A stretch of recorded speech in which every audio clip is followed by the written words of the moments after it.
Bom, você já orou pela pessoa que está do seu lado, então nós espero que Deus tenha recebido a oração de cada um, a vida de cada um, e você pode tomar o seu lugar. Em nome de Jesus, eu quero dar 2 recados. Bom, a maioria de vocês sabem, nós estamos num projeto de jejum e de oração durante 20 semanas. Nós estamos junto com outros ministérios, nós estamos buscando ao Senhor de forma específica e de forma intencional. Então nós estamos buscando conhecer mais de Deus e conhecer mais ao Senhor durante essas 20 semanas. Ao longo de cada mês nós estamos com um direcionamento específico. Então, por exemplo, nesse primeiro mês nós estivemos orando por arrependimento. Oramos por arrependimento na nossa vida pessoal.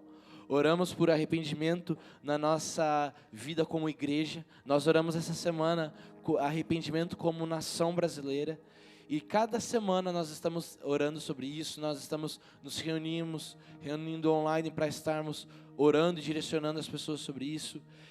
Pela graça de Deus, nós estamos já em quase 100 pessoas nesse projeto, então eu quero te convidar a fazer parte disso. Porque o jejum e a oração, ele não é apenas uma ferramenta. O jejum e a oração, ele é um fundamento. Porque ferramenta você usa quando precisa. Fundamento é aquilo que baseia a sua vida. Então, o jejum e a oração, ele tem que ser parte da sua vida. O jejum e a oração não tem que ser de vez em quando. Jejum e oração não tem que ser quando você precisa, não. Jejum e oração faz parte do seu dia a dia. E se você quiser se engajar conosco, ter direções, ter instruções, como fazer isso, eu quero te convidar. Então você pode nos procurar, pode procurar nas nossas redes sociais, e a gente vai ter uma alegria de ter você juntamente conosco. Outro recado que eu quero dar para quem viu ontem, a gente soltou nas nossas redes sociais um vídeo muito importante. A gente tem um anúncio para fazer no dia 1 de abril. Então eu quero já deixar você preparado para você salvar essa data. Você que não viu esse vídeo, salve essa data, veja o vídeo que nós postamos nas nossas redes sociais. Eu só digo isso, eu não posso falar muita coisa, mas salve essa data. Nós estamos falando algo sobre paixão por Deus, de conhecer ao Senhor. Então fique atento àquilo que nós vamos fazer nessas próximas semanas e participe conosco. Porque eu tenho certeza, é um projeto muito especial, provavelmente é um dos projetos maiores que nós já fizemos, também juntamente com outros ministérios, um projeto que vai abranger mais áreas, mais pessoas. Então, esteja orando por nós e esteja juntamente conosco. Amém? E bom, hoje, além de nós retornarmos com os nossos cultos, nós vamos fazer o culto no formato um pouco diferente. Um culto que nós chamamos do modelo harpa e taça.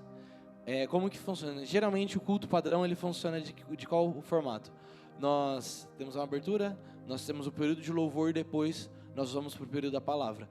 Mas no modelo harpa e taça, que é o que a gente se baseia em Apocalipse 4, em Apocalipse 5, a Bíblia fala de que os anjos eles cantam sobre aquilo que eles veem em Deus. Então a direção que nós temos para essa noite, nós vamos compartilhar a palavra, nós vamos ouvir a palavra, e a partir daquilo que nós ouvimos, nós vamos cantar ao Senhor. Isso é muito interessante porque nós vamos cantar todos olhando para o mesmo foco, todos olhando para o mesmo lugar. Então, eu quero te convidar a você se engajar conosco. Então, o primeiro momento agora vai ser a palavra, e depois nós vamos para o período de louvor. E bom, como vocês já podem ver, o tema de hoje é um lugar para Deus habitar. Bom, a gente às vezes pensa, e a grande questão que a gente quer conversar hoje é: por que a gente precisa preparar um lugar para Deus habitar? Por que a gente vai pensar em um lugar para Deus habitar? Afinal, você pode estar se perguntando, Deus não é onipresente? Afinal, a Bíblia não nos afirma de que Deus ele não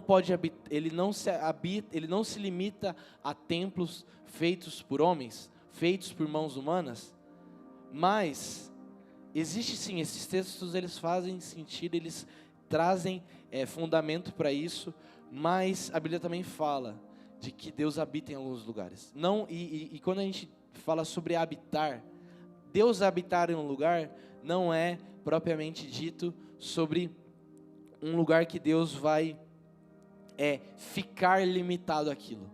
Mas a grande questão é já abre aqui comigo, só para a gente ficar mais fácil de entender, em 2 Crônicas 16, verso 9. 2 Crônicas, capítulo 16, a partir do verso 9. Só para a gente entender essa questão da onipresença de Deus.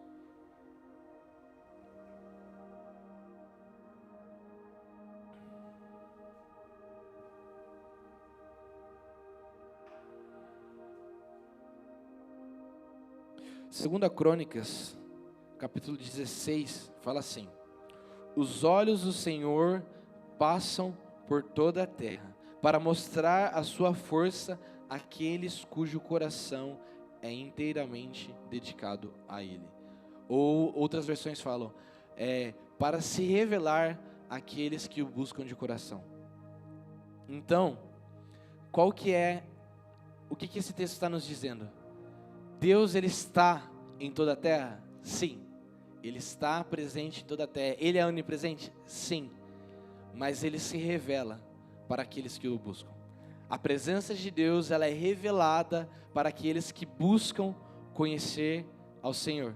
Então, Deus, Ele se revela, Ele revela a sua presença, Ele manifesta a sua presença para aqueles que o buscam. Então sim, Deus é onipresente, mas também existe a presença manifesta. Existe uma parte em Deus de que nós podemos perceber essa presença, nós podemos tocar, sentir essa presença. E é essa presença que nós precisamos preparar um lugar. É sobre essa revelação de Deus que nós precisamos conhecer e buscar e preparar um lugar para Ele. Então, essa é a questão. Nós estamos aqui para preparar, buscar como nós podemos preparar esse lugar. E eu quero te convidar a abrir a Bíblia em Efésios 1, para a gente ler rapidamente. Efésios 1, no verso 4.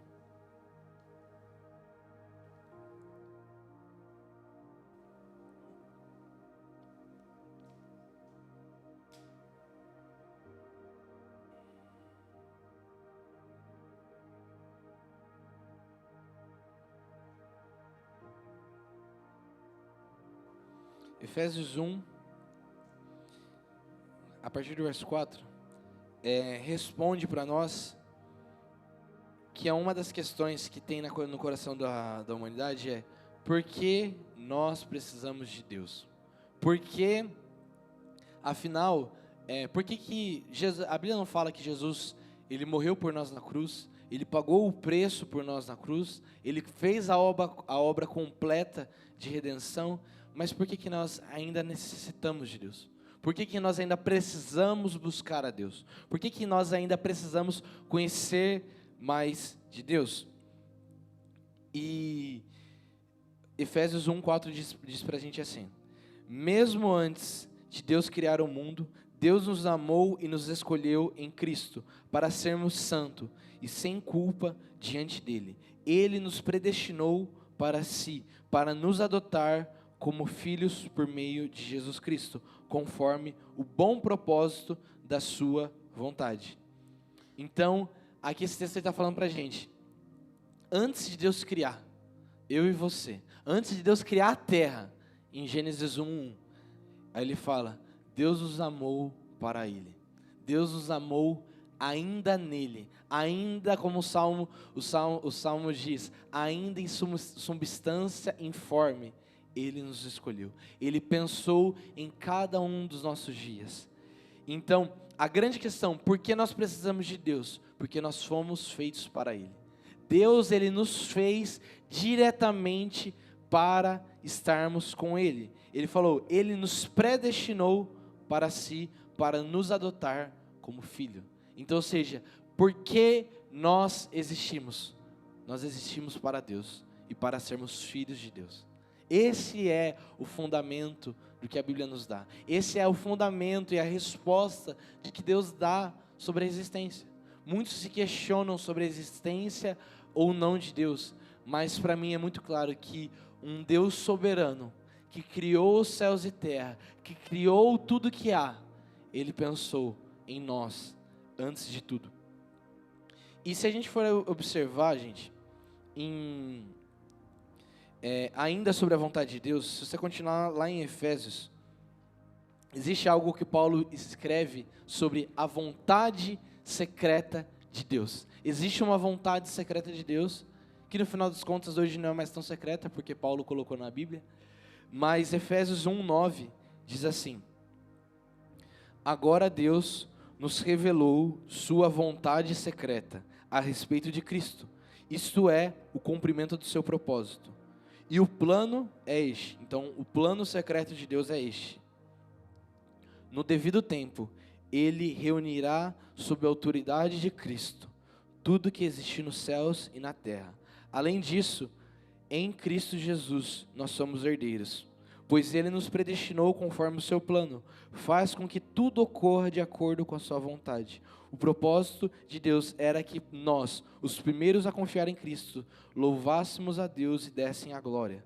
Agora vocês ouviram a verdade, as boas novas da salvação quando creram em Cristo, e Ele colocou sobre vocês o selo do Espírito Santo, como foi prometido. Então, Paulo está falando para nós sobre a vontade secreta de Deus. A vontade secreta de Deus é qual? É Cristo tomando para si o reino de todas as coisas, o reino da terra, e nos dando a terra como herança. Salmo 105 ele nos fala que Deus criou os céus e está habitando no seu plano eterno dos céus, mas deu a terra para o homem. Então, nós hoje temos como função cuidar da terra. Essa foi a missão dada por Deus. E aqui Paulo está falando que este é o plano de Deus. O plano de Deus é Cristo reinar e nós estarmos debaixo do governo de Cristo. E o que isso tem a ver com a presença de Deus? Bom, ao longo de toda a Bíblia, ao longo de toda a história, você vai ver um ponto específico em toda a história: Deus desejando habitar na terra. Isso desde o início, do primeiro capítulo da Bíblia ao último, é Deus, Ele quer se mudar para a terra. E como que a gente pode ver isso? Em Gênesis 2, não precisa abrir, eu vou ler só um verso. A Bíblia fala assim: quando completou a criação dos céus e da terra e tudo que há, no sétimo dia, Deus terminou a sua obra de toda a criação, e Ele descansou do seu trabalho. Só que a gente pensa que, Deus descansou porque Ele cansou. Não, Deus não cansa. A Bíblia fala que Deus não se cansa e nem se fadiga. Mas por que Deus descansou?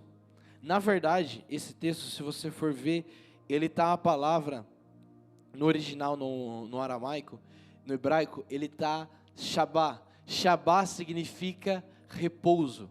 E repousar, às vezes a gente entende como repousar como o ato de descansar. Então, tipo, eu me canso, logo eu vou repousar. Mas o que a Bíblia está falando é que Deus, Ele repousou sobre a criação. Então, ou seja, Deus, que é soberano, Ele fez toda a criação e Ele repousou a sua presença. Porque essa palavra, quando você vai ver, ela tem 3 significados na Bíblia: guardar, permanecer e parar. Então a Bíblia fala de que quando Deus criou tudo, Ele parou sobre a terra. Deus guardou a terra. Deus permaneceu sobre a terra. Então, o grande descanso de Deus não é sobre um Deus que se cansa, mas é sobre a presença de um Deus eterno, sobre a presença de um Deus soberano que parou a sua presença e descansou, repousou a sua presença sobre a terra. Então a gente vê que logo quando a terra começa, Deus ele coloca a sua presença, Deus repousa a sua presença, Ele habita a sua presença sobre a terra. E aí a gente vai seguindo a história, o texto vai continuando falando. Então Deus plantou um jardim no Éden. A Bíblia fala exatamente assim: Deus formou o homem do pó da terra, soprou o espírito dele vivente e Deus plantou um jardim no Éden. E então Deus colocou o homem no jardim do Éden. E aí a Bíblia fala assim, ó: o Senhor Deus colocou o homem no jardim do Éden para cultivar e guardar ele. E aí a Bíblia também conta mais para frente que todos os dias, na viração do dia, Deus descia para andar com o homem. E a gente precisa entender que viração do dia, a gente às vezes entende aqui o nosso dia como dia e noite, né? Então a gente passa a madrugada e de manhã virou o dia, nasceu o sol. Mas para o judeu, para a cultura bíblica, a grande questão da viração do dia não é sobre noite e dia, mas é quando o sol se põe. Quando o sol se repousa, esse é quando o dia vira, a viração do dia. Então, para o judeu, para a cultura do Oriente Médio, o dia não acaba à meia-noite, o dia acaba às 6 horas da tarde. Então, o dia, tanto que você vai ver qualquer pessoa que for ou adventista, for judeu, ou seguir aquela questão de guardar o sábado, ela nunca pode fazer nada na sexta-feira, a partir das 6 horas da tarde, e até sábado às 6 horas da tarde. Por quê? O sábado começa quando o dia de sexta vira às 18 horas. Mas aqui a gente vê de que Deus plantou o homem num lugar, e aí ele fala: guardem esse lugar. E aí nesse lugar, todos os dias, quando o dia estava se pondo, Deus descia. Deus descia, Deus andava sobre a terra, Deus caminhava. A Bíblia fala que Deus caminhava sobre a terra. Nós temos um Deus que repousava a sua presença sobre a terra e andava todos os dias. E aí a gente vê, e por que um jardim no Éden? Eu lembro que quando eu estava estudando essa passagem pela primeira vez, eu fui buscar o que significa Éden, e Jardim do Éden. E Jardim do Éden significa lugar de prazer. Ou também alguns dicionários dizem lugar de descanso, lugar de repouso. Então, Jardim do Éden, ele não é apenas é o paraíso que Deus colocou para Adão e Eva poder viver sem ter que trabalhar. Deus criou um lugar que era tudo perfeito e estava tudo certo. Não, Jardim do Éden era um lugar que Deus vinha. Jardim do Éden era um lugar que Deus repousava. E aí, qual que é o papel da humanidade? É cultivar esse lugar. É cultivar um jardim perfeito? Não. É cultivar um lugar de descanso. É cultivar um lugar de que Deus é o descanso. Cultivar um lugar em que Deus é a presença absoluta. De que Deus é o que é suficiente. Gente, se a gente for para pensar que nós tínhamos Deus, imagina, todos os dias, Deus descendo na terra. Aí o sol estava se pondo, mas de repente, eu coloco isso como pensamento meu, alguém que é mais forte do que o sol, alguém que brilha muito mais, a Bíblia fala que a face de Deus brilha 1000 vezes mais do que o sol. Esse alguém descia para andar sobre a terra e para conversar com o homem e com a mulher. É esse Deus que nos convida para viver e caminhar com Ele. Qual que foi a missão que Ele deu para o homem e para a mulher?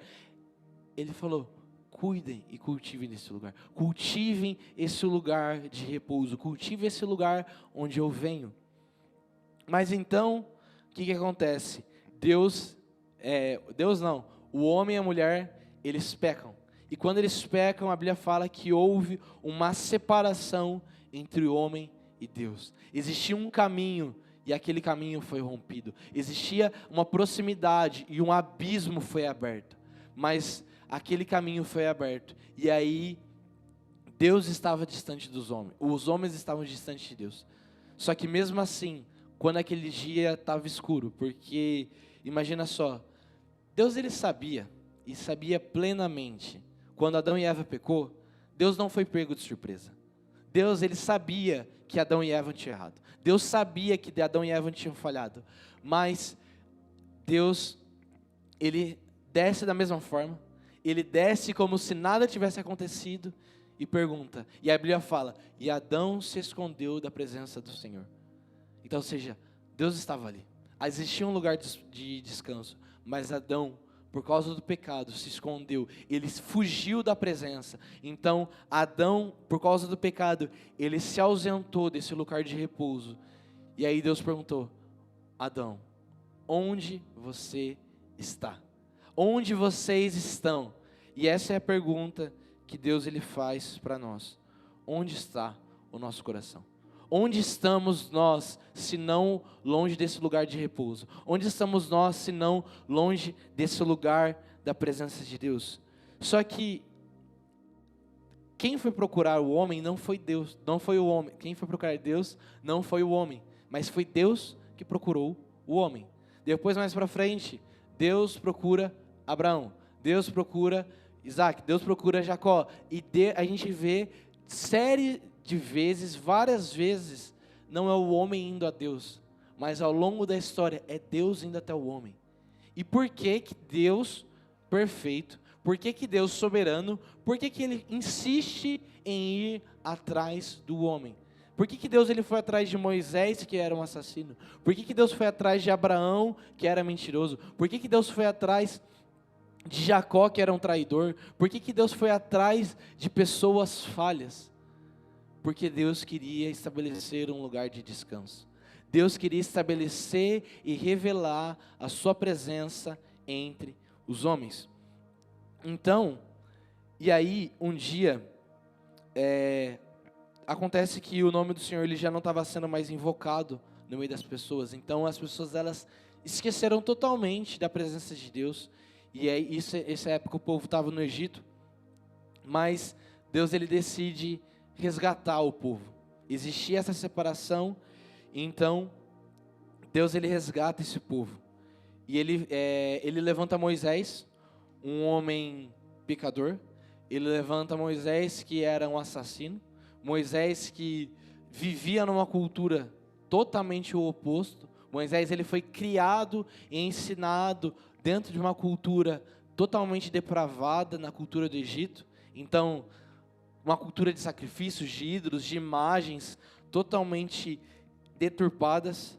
Mas um dia Deus levanta esse homem. Deus, e não apenas levanta. A Bíblia fala que Moisés estava no campo e ele viu um fogo que não se apagava. A Bíblia fala de que Moisés olhou para um mato e aquele mato não queimava. Ele queimava de maneira que não acabava, que não se consumia. E então, a gente vê Moisés tendo um encontro com aquela presença. E aí, a história de Moisés, que era um homem já numa certa idade, ele tem um 360. E o homem que estava sendo um pastor de ovelhas, ele volta para ser o pastor de uma nação. E ele tem uma mensagem. Ele vai falar sobre o Deus de Israel. E aí a gente vê, Deus se revela ao povo. Deus se revela, ele aparece para Moisés, ele aparece para Arão. E aí Deus, ele começa a revelar a sua presença, ele começa a fazer milagres. Deus, ele faz inúmeros milagres. Ele manda as pragas no Egito, tem toda aquela questão das 10 pragas no Egito. Mas Deus, ele começa a se revelar. E então Deus, ele liberta esse povo do Egito. E a grande questão, Deus libertou Israel do Egito, mas por que Deus precisava fazer isso? Deus, ele não podia simplesmente, tirar o faraó e estabelecer o reino de Israel na própria terra do Egito? Era uma terra próspera, era uma terra que tinha riqueza, era uma terra já organizada, mas Deus tira aquele povo daquele lugar, leva esse povo do deserto, leva esse povo para perto de um monte, e Deus começa a falar, e Deus começa a caminhar. E aí, Deus ele fala o seguinte, em Êxodo 29, no verso 45, abre comigo rapidinho. Êxodo capítulo 29, no verso 45. Verso 45 e 46.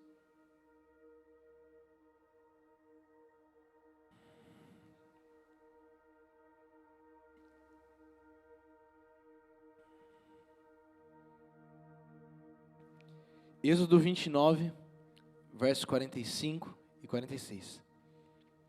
Verso 45 diz assim: E habitarei no meio dos filhos de Israel, e serei o seu Deus. E saberão que eu sou o Senhor, seu Deus, que os tirou da terra do Egito, para habitar no meio deles. Eu sou o Senhor, o Deus deles.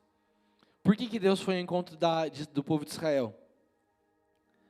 Para habitar no meio deles. Ele fala, e então eu habitarei no meio deles. Eu serei o seu Deus. E por que eu serei seu Deus? Porque eu vou estar no meio deles. Sabe, nessa época, todos os povos tinham seus deuses. E na verdade, naquela época, era muito comum várias nações terem mais de um Deus. Era raro alguma nação que invocasse apenas um Deus. Eles tinham o Deus da chuva, eles tinham o Deus do sol, eles tinham o Deus da fertilidade, eles tinham o Deus do dinheiro, eles tinham Deus para tudo. Mas, em determinado momento, um povo tinha um Deus. Um povo, e aí a gente vê ao contrário, porque nos outros povos, esse povo ia atrás de um Deus, nós queremos uma boa colheita. Eles iam atrás dos seus deuses, ofereciam sacrifícios para ter uma colheita. Eles ofereciam sacrifício para ter fertilidade. Eles ofereciam sacrifício para ter dinheiro. Eles ofereciam qualquer coisa para ter uma recompensa. E aí aparece o Deus de Israel, o Deus que se revela como eu sou, o Deus que ele fala que é soberano sobre toda a terra, que ele é soberano sobre todas as coisas. E ele fala, eu não quero sacrifício. Ele fala assim, eu não quero que vocês troquem algo comigo. Ele fala assim, eu quero vocês. Eu quero ter vocês para mim. Eu não quero apenas dar para vocês uma terra boa. Porque se fosse para Deus dar uma terra boa, Deus podia ter abençoado eles no Egito. Se fosse para Deus dar riqueza e tesouro para Israel, Deus podia abençoar dentro do Egito. Mas Deus ele queria revelar de forma específica a presença dele no meio do povo de Israel. E então, ele falou, ele fala, saberão que eu sou o Senhor quando eu habitarei no meio de vocês. Então, a grande diferença do povo de Deus para os outros povos, para os ímpios, não é que nós somos mais abençoados, não é que nós temos mais dinheiro, não é que nós temos uma vida perfeita, não é que nós temos uma vida sem problemas, não. A grande diferença é que nós temos uma presença de um Deus eterno. Nós carregamos dentro de nós a presença de um Deus que é soberano. E aí quando eles estão caminhando no Egito, Deus ele fala, construa um tabernáculo. Construa um lugar para que eu possa repousar. Porque assim, a Bíblia fala que Deus aparecia na nuvem, Deus aparecia na coluna de fogo, Deus mandava comida do céu, Deus mandava comida de manhã, mandava comida à noite, Deus mandava o que eles precisavam. Mas num determinado momento Deus falou, calma, eu já estou me revelando para vocês, mas construa um lugar para que a minha glória se revele. E aí Deus fala, constrói um tabernáculo. E ele fala assim, porém meu tabernáculo no meio de vocês e não me aborrecerei, andarei com vocês e serei para sempre o seu Deus. Só que daí quando eles constroem esse lugar para Deus, quando eles constroem esse lugar que Deus se revelava de maneira específica, Deus falou, acampem ao redor desse lugar. Vivam de dia e de noite ao redor desse lugar da minha presença. E por que Deus ele queria esse lugar? Porque existe um zelo pela presença. Sabe, Deus é muito grande para ser limitado a um lugar, mas Deus é muito precioso para que a gente não tenha zelo com a sua presença. Ele fala em Êxodo 25 ao 27, a construção do tabernáculo de Moisés. E aí Moisés constrói esse tabernáculo, e aí de repente Deus fala, separa uma família. Essa família, a família de Levi, eles vão dedicar a vida deles por causa da minha presença. Eles vão se preparar para entrar na minha presença, e aí a gente vai vendo uma série de razões, Deus começa a separar um povo. Deus começa a separar esse povo de como lidar com a presença dele. E ele fala assim, agora todos vocês acampem ao redor dessa presença. Todos vocês vivam ao redor dessa presença. Mas, e aí, Israel, eles vão tendo esse senso de que Deus era onipresente, mas existia uma presença manifesta. E a Bíblia fala de que os sacerdotes, eles tinham que se preparar para acessar a presença de Deus. Enquanto outros povos sacrificavam para ganhar algo, eles sacrificavam, o povo do Egito sacrificava para ter o sol, sacrificava alguma coisa, algum animal, fazia uma oferta para os seus deuses, para ter uma boa colheita, para ter chuva, para ter qualquer coisa. O povo de Deus sacrificava para entrar na presença. Eles sacrificavam, às vezes, aquilo que eles tinham de melhor, que era uma colheita, era um animal, para ter acesso à presença de Deus. Então, essa é a grande diferença. Pessoas que buscam a Deus por causa de coisas, elas estão buscando um falso Deus. Elas estão vivendo de maneira idólatra. Porque o que é idolatria? É você trocar algo por causa de si. É você servir a si mesmo. Porque quando você serve, por exemplo, este povo que serviu o Deus do Sol, eles não estavam servindo ao Deus do Sol. Eles trocavam para que esse Deus, esse suposto Deus, esse Deus do Sol, desse uma recompensa para eles. Então, eles estavam servindo a quem? A eles mesmos. Porque quando você está trocando algo com alguém, você está trocando algo em benefício de si. Mas agora, quando você está trocando algo por uma presença, você está deixando de lado aquilo que te importa por causa da presença. Então, é a mesma coisa. Você, por exemplo, você vai visitar uma pessoa, simplesmente porque você quer visitar, você está abrindo mão do seu tempo. Às vezes você pode ter algum custo para ir até essa pessoa, você está gastando o seu tempo, o seu dinheiro, a sua disponibilidade, não porque você quer ganhar algo em troca, mas porque você apenas quer visitar essa pessoa, você quer visitar a presença dessa pessoa, conhecer mais dessa presença. E só é possível conhecer alguém onde existe um tempo de presença. Você, por exemplo, aqui, eu imagino que todo mundo aqui conhece o Neymar. Todo mundo sabe informações do Neymar, todo mundo aqui conhece que ele já se machucou, onde ele joga, você deve saber até quanto ele ganha, onde ele mora. Nós temos informações e nós conhecemos ele de forma completa. Mas, provavelmente, você não conhece a pessoa dele na presença. Você ainda nunca esteve presente com ele face a face. Você nunca sentou numa mesa e conversou com ele. Então você ainda não o conhece. Você apenas sabe informações sobre ele. Saber informações sobre Deus não te faz conhecedor de Deus. Saber informações sobre Deus não te faz amigo de Deus. Saber informações sobre Deus não te faz próximo de Deus. Só apenas faz alguém que coleciona informação. E informação não é revelação. Revelação se dá na mesa. Revelação se dá em proximidade. Isso você só é próximo quando você está presente de alguém. Você só é próximo quando você gasta tempo com alguém presente. Então, quando você está perto. Então, a gente vê um povo diferente de todos os outros povos, que gastava a sua colheita para estar na presença, que gastava o seu tempo para estar na presença, que gastava a sua vida para estar na presença. E Deus se revelava, e Deus se manifestava entre eles. E aí, a história ela vai continuando,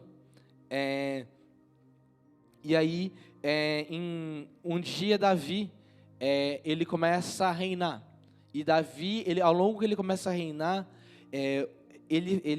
a primeira coisa que ele faz, quando ele vai reinar em Israel, ele tinha muita coisa para fazer. Você imagina, você vai assumir, você vai virar um presidente de uma nação, você vai ver as contas, você vai ver os afazeres, você vai ver a política, você vai ver o exército. A principal parte de uma nação sempre foi o seu exército. Mas de repente, Davi fala, não, eu tenho algo mais importante para fazer. A presença do meu povo, a presença de Deus, do meu povo, não está entre nós. Vamos buscar a presença de Deus. E aí Davi, de forma impulsiva, de forma até errada, ele vai buscar a presença de Deus de qualquer jeito. Acontecem alguns acidentes no meio do caminho, algumas pessoas morrem no meio do caminho, mas Davi, o principal foco da sua vida era preparar um lugar para Deus habitar. E aí a gente vê o que foi diferente. Enquanto com Moisés separou uma família para cultivar a presença de Deus, Davi ele manda buscar uma arca, e a gente já vai falar sobre essa arca, a arca da aliança, que ela estava na casa de Obed-edom, e estava na casa desse homem, e ele falou assim, não, agora a gente vai pôr essa arca no meio do povo. E aí Davi ele constrói uma tenda, E de forma bem simples mesmo, ele constrói essa tenda, e no meio dessa tenda ele põe a presença de Deus, a arca, que naquele tempo era representada pela arca, e aí Davi fala: agora todos acessem a presença do Deus de Israel, porque Ele é digno de ser adorado de dia e de noite. A Bíblia fala que Davi contrata mais de 1.500 músicos para estar cantando de dia e de noite ao redor da presença de Deus. E aí a Bíblia fala que por mais de 20 anos, mas já chegou próximo de 30, de dia e de noite, pessoas estavam ao redor da arca de Deus, cantando diante do Senhor. E aí a gente vai ver lá na frente, no que a Bíblia nos fala, que não só em Isaías, em Ezequiel, em Jeremias, vários profetas e em Apocalipse, que nos céus os anjos estão ao redor de Deus, cantando de dia e de noite, de dia e de noite. E até hoje, um dos reinos mais abençoados da história de Israel foi o reino de Davi. Mas por quê? Porque ele estava ao redor da presença. Então, é possível construir um lugar para a presença, sim. Porque naquela mesma medida, a Bíblia fala de que quando a presença de Deus estava na casa desse homem, Obed-Edom, a Bíblia fala de que aquele homem que era um homem simples, que era um agricultor, a casa dele foi abundantemente abençoada, abundantemente próspera, por causa da presença de Deus. Então, a gente vê ao longo da história de que Deus se manifesta de maneiras específicas em lugares. Deus se manifesta de maneiras pontuais e Ele começa a revelar a sua presença. Ele começa a revelar a sua presença, mas Ele só revela a sua presença onde pessoas preparam esse ambiente para Ele. Deus, Ele é muito sábio e muito gentil. E Ele não invade os lugares, Ele apenas entra onde a porta está aberta. Apocalipse fala que Ele bate a porta. Um Deus que é soberano, que é poderoso, que é perfeito, Ele ainda bate a porta, pedindo para entrar. Então, gente, Deus, Ele não vai entrar na história para invadir a história. Deus entra na história quando nós preparamos um lugar para Ele estar conosco. Deus só repousa onde Ele é bem-vindo. Deus só pode repousar a sua presença aonde nós damos essa liberdade. E aí, Davi, ele não suficiente que ele construiu essa tenda, ele faz assim. Em 1 Crônicas 28, eu vou ler rapidamente, e você já pode abrir sua Bíblia em 1 Reis, capítulo 8. 1 Reis, capítulo 8, a gente já vai ler um texto lá. 1 Reis, capítulo 8.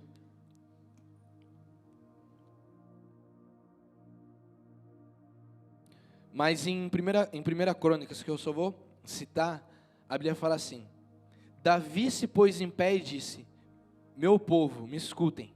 Eu tive a intenção de edificar um templo onde eu pudesse repousar a arca da aliança, para que fosse estrado dos pés do nosso Deus. Eu havia feito todos os preparativos para essa construção, mas o Senhor não me permitiu. E aí a Bíblia fala sobre que Deus não permitiu Davi construir essa arca, esse templo, por causa do sangue que havia em suas mãos. E aí, Deus fala para Davi: Davi, eu me agradei da sua intenção de construir um lugar para mim. Então, ou seja, não foi Deus que mandou Davi construir um templo, mas Davi preparou. A Bíblia fala que Davi fez o projeto, Davi separou o dinheiro, Davi separou os recursos, Davi fez tudo. Na hora de construir, Deus falou: não, ainda não, seu filho vai construir para mim. E aí Salomão, o que a gente conhece ao longo da história como um dos templos mais majestosos da história, o templo de Salomão, ele era o templo que na verdade era de Davi. Davi planejou, Davi escreveu, Davi fez todo o projeto, Davi separou o dinheiro, mas Davi não construiu. E aí, a gente vê Salomão em 1 Reis, capítulo 8, no verso 5, diz assim: Rei Salomão e toda a congregação de Israel, que havia se reunido diante dele, estavam todos diante da arca, sacrificando ovelhas e bois, tão numerosos que não podia contar. Os sacerdotes puseram a arca da aliança do Senhor no seu lugar, o santuário mais interior do templo, que é o Santo dos Santos, debaixo das asas dos querubins. Os querubins estendiam a asa sobre o lugar da arca, e do alto cobriam a arca e os seus cabos. E aí, mais para frente, ele diz assim: quando os sacerdotes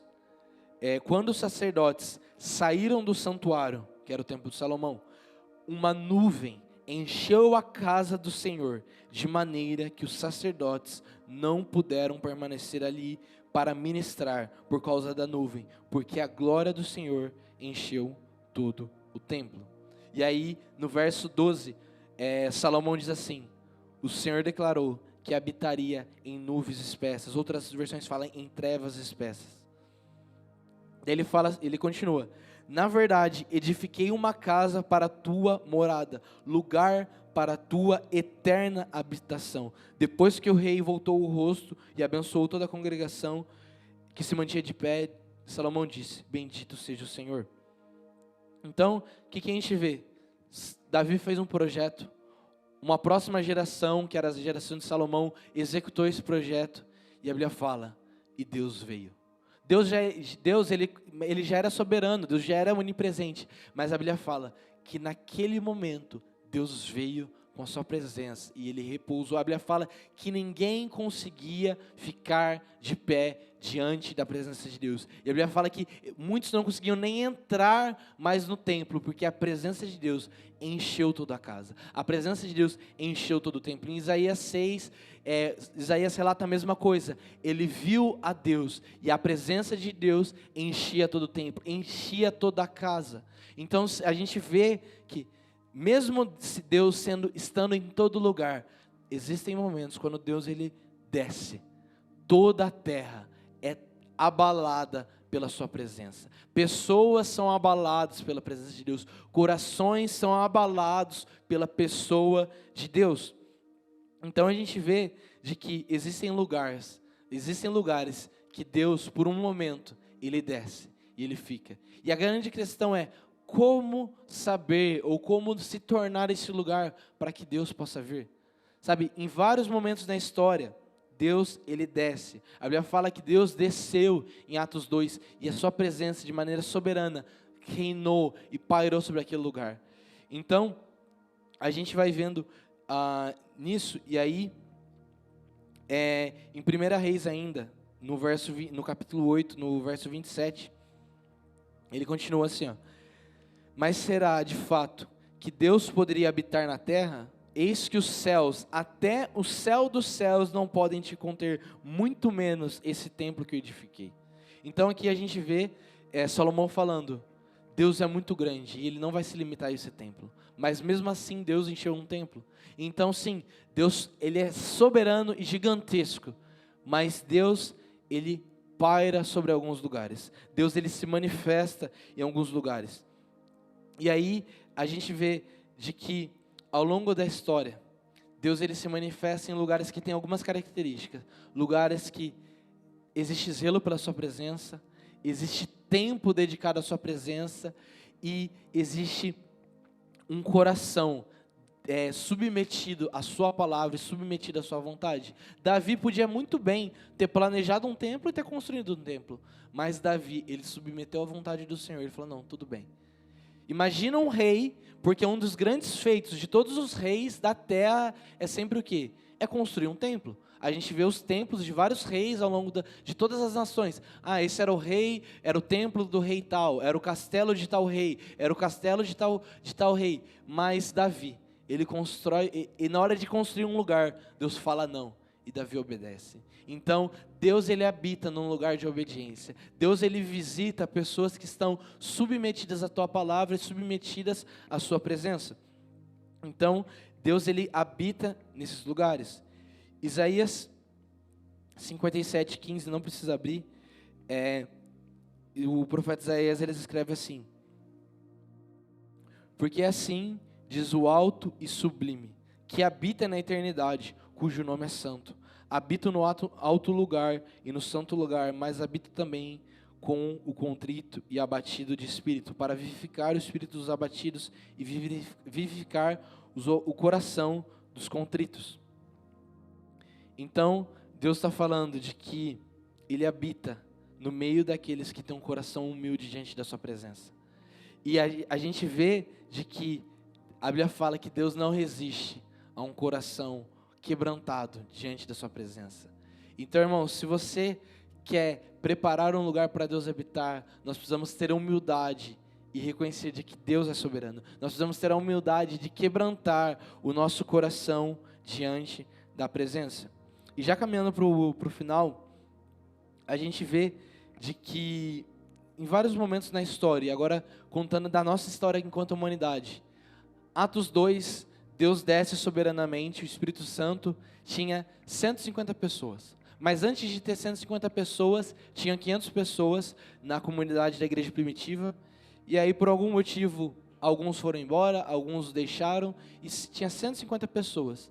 Mas, de repente, num dia, um vento soprou.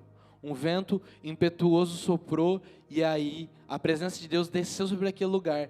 E na primeira mensagem de Pedro, depois que a presença de Deus desceu, era 2.000 pessoas se converteram. E aí os relatos eram 2.000 e mais 3.000. A Bíblia fala que todos os dias pessoas eram acrescentadas à comunidade de Deus. Mas por quê? A presença de Deus, a presença de Deus desceu sobre Jerusalém. E dia após dia, tinha perseguição, mas tinha conversão. Tinha tortura, mas tinha conversão. E dia após dia, pessoas se convertiam.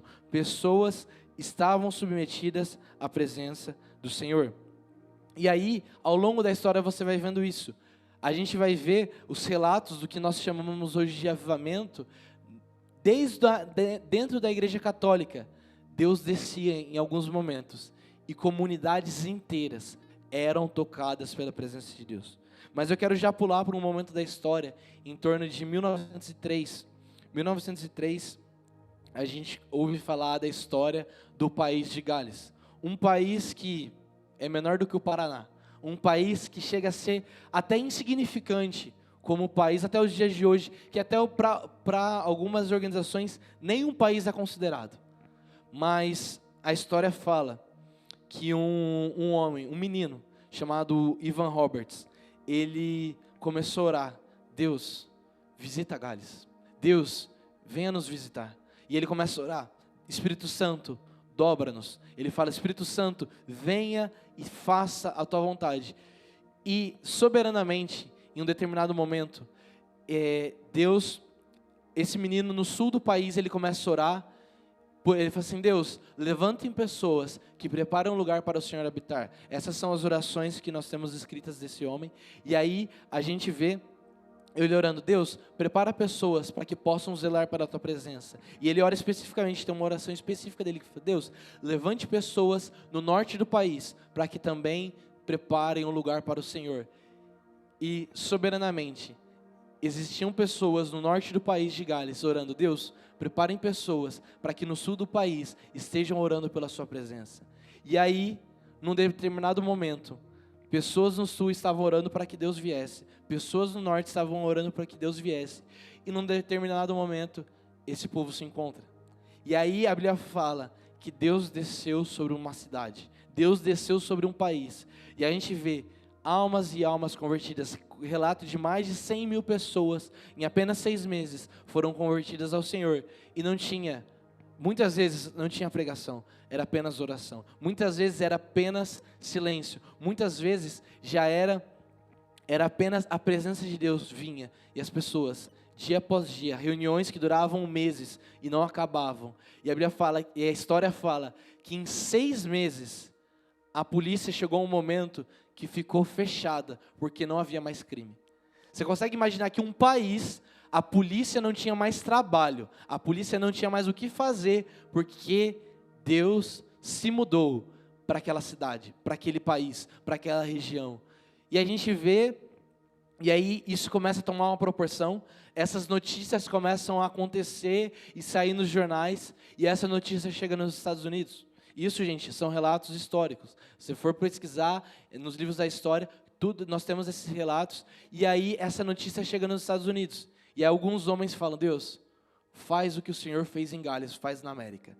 E aí pessoas começam a orar. E aí, no meio disso, pessoas começam a orar. Um homem chamado William Seymour, ele começa a orar. E aí, naquele momento, eles começam a orar. Eles começam a orar. A história fala de que houve um terremoto na igreja que eles estavam. a igreja o prédio acabou sendo destruído e eles tiveram que mudar para uma outra rua, que chamava Rua Azusa. E eles estavam num barracão muito velho, muito, muito antigo, nesse barracão, nessa Rua Azusa, e de repente, assim como foi em Galhas, de repente Deus veio.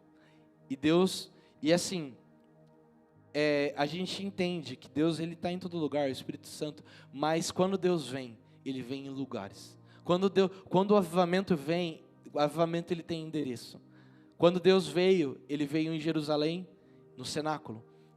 Quando Deus veio em Gales, Ele veio na Inglaterra, Ele desceu em lugares específicos, em cidades específicas. Quando Deus veio em Jerusalém na época de Davi, era em lugares específicos. E Deus desceu sobre a terra naquele momento, na Rua Azusa.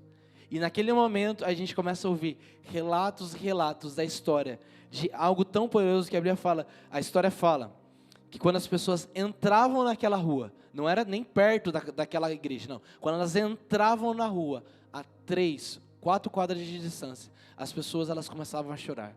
As pessoas começavam a ser tocadas por Deus. Ela falou assim, e aí as pessoas elas chegavam, o que está acontecendo? Elas iam atrás da igreja e perguntavam, o que está acontecendo comigo? Eu preciso me arrepender dos meus pecados. E a gente está falando de pessoas que não conheciam a Cristo, mas elas tinham convicção dos seus pecados. E a gente começa a ver Deus se revelando, Deus se revelando, Deus se revelando soberanamente. E aí a gente vê Deus se revelando de forma palpável. E aí a gente começa a ver relatos de mais de 100 mil pessoas tocadas por aquela presença, dons de cura. A gente tem relatos de que teve reuniões que por mais de 24 horas, todos estavam no chão, tocados pela presença de Deus. Então sim, Deus ele desce. Deus se mudou para a Rua Azusa por bastante tempo, ficou bastante tempo. E um dia, alguma dessas pessoas que estavam lá, vieram para o Brasil. Foi um pessoal que veio no Pará, se eu não me engano, e eles vieram, uma família também, uma família chamada família Walker, que ainda está no Brasil, que tem esses relatos históricos até os dias de hoje, e aí Deus começou a visitar soberanamente o Brasil, e não somente o Brasil, a partir disso, veio a Assembleia de Deus, foi fundada a partir da Rua Azusa. Igreja Quadrangular foi fundada a partir da Rua Azusa. A Igreja Metodista teve um novo avivamento a partir da Rua Azusa. Várias do que a gente conhece hoje como movimento e como o que nós conhecemos do Espírito Santo vieram dos moveres da Rua Azusa. Então, a gente vê que Deus pode se mover e habitar. Então, a gente vai vendo, gente, ao longo do tempo. E eu já queria convidar para o pessoal da adoração se posicionar. E mais próximo ainda, em 1994, se eu não me engano, um homem, ele tinha sido chamado para pregar numa conferência, e de repente, isso em Toronto, que nós conhecemos como Movimento de Toronto.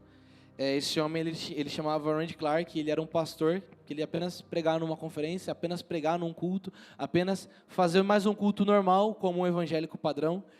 E aí ele foi pregar, e aí simplesmente aquele culto durou 3 meses. Simplesmente o que era apenas um evento se tornou uma igreja, praticamente na porta de um aeroporto, e toda uma geração foi tocada, e aí esse homem, ele começou a viajar o mundo inteiro, e onde ele viajava, Deus começava a se manifestar. Onde ele viajava, Deus começava a tocar. Esse homem já esteve aqui em Londrina, eu já pude estar com ele, e assim, onde esse cara estava, a gente vê, eu vi nesses dias, no Range, quando ele esteve por aqui, eu vi cadeirante andar, eu vi cego enxergar, eu vi pessoas surdas ouvirem, a gente viu milagres e milagres acontecendo diante da face, nos nossos olhos. Nós vimos pessoas sendo curadas de câncer, nós vimos pessoas sendo curadas de diversas. Eu vi homens que estavam com gesso, simplesmente tirar o gesso e começar a movimentar os seus braços. Pessoas que estavam com gesso na perna, simplesmente arrancar um gesso e começar a andar. Pessoas que não conseguiam andar. Eu vi um senhor de idade de 80 e poucos anos, que ele só andava com o andador, eu vi ele saindo correndo, porque Deus visitou pessoas, Deus visitou lugares. Então, ou seja, Deus se fez presente em lugares, e até os dias de hoje, Mais recentemente, nós temos homens que nós podemos relatar como o Dan Duque, um senhor que dedicou seus últimos 45 anos para abençoar o Brasil. E até os dias de hoje, quando aquele homem anda, existem relatos de que quando aquele homem anda, pessoas são curadas. Mas por quê? Deus desceu sobre a vida dele.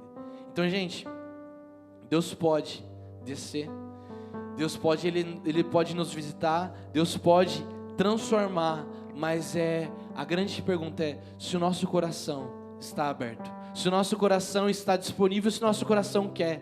Deus só desce onde Ele é bem-vindo, Deus só entra onde Ele é bem-vindo, Deus Ele só repousa a sua presença onde nós damos espaço. Deus não invade, Ele apenas repousa onde Ele é bem-vindo.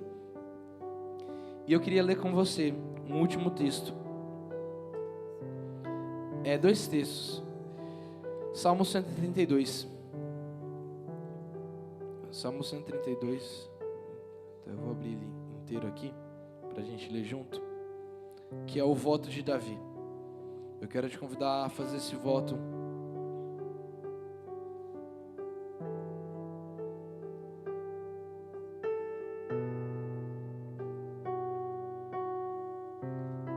Davi, no Salmo 132, ele fala assim: não entrarei na tenda em que moro, nem me deitarei na minha cama em que repouso. Não darei sono aos meus olhos, não darei repouso às minhas pálpebras, enquanto eu não encontrar um lugar para o Senhor, uma morada para o Deus de Jacó. Ouvimos dizer que a arca estava em Efratá e a encontramos no campo de Jar. Entremos na sua morada e o adoremos diante do estrado dos seus pés. Levanta, Senhor, levanta e entra no lugar do seu repouso. A tua arca venha com teu poder. Vistam-se de justiça os seus sacerdotes e exultem os teus fiéis. Por amor a Davi, teu servo, não rejeite o teu ungido. Verso 13, pois o Senhor escolheu Sião para si, para fazer a sua morada, e disse: este é o meu lugar de repouso, aqui habitarei, pois este é o meu desejo. Cobrirei, e aí no verso 17, ali farei brotar o poder, prepararei uma lâmpada para o meu ungido, e o cobrirei sobre os meus inimigos. Apocalipse 21, e eu já quero te convidar a ficar em pé no seu lugar, para a gente estar adorando juntos. Apocalipse 21.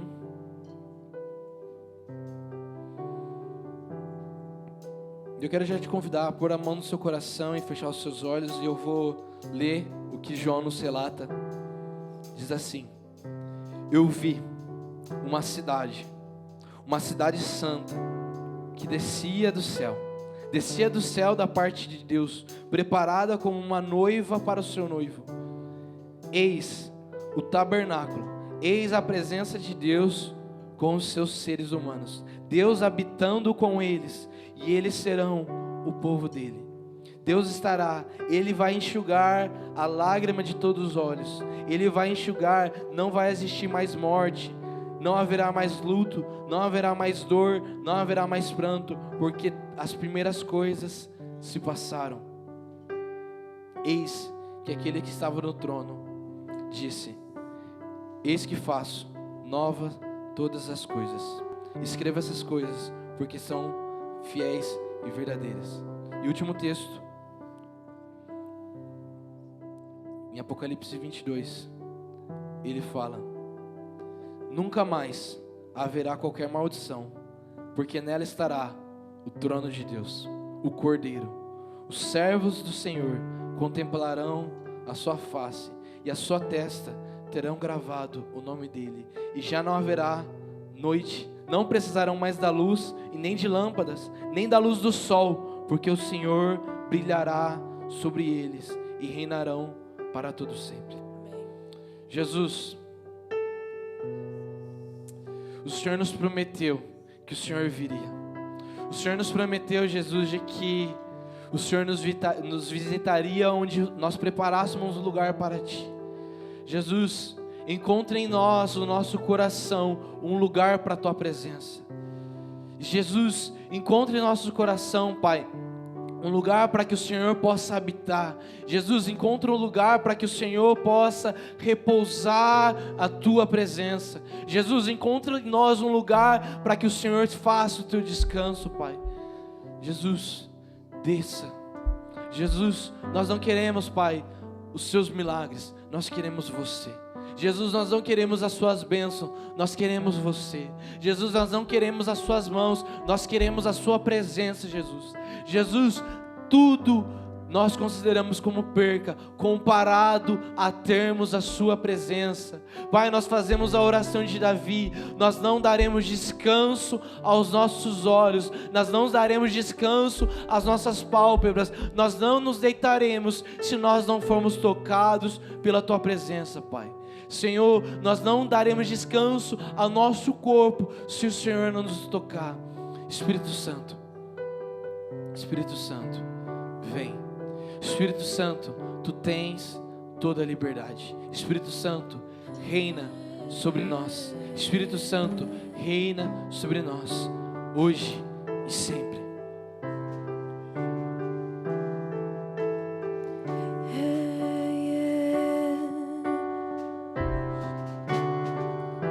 Já podemos te sentir, Senhor.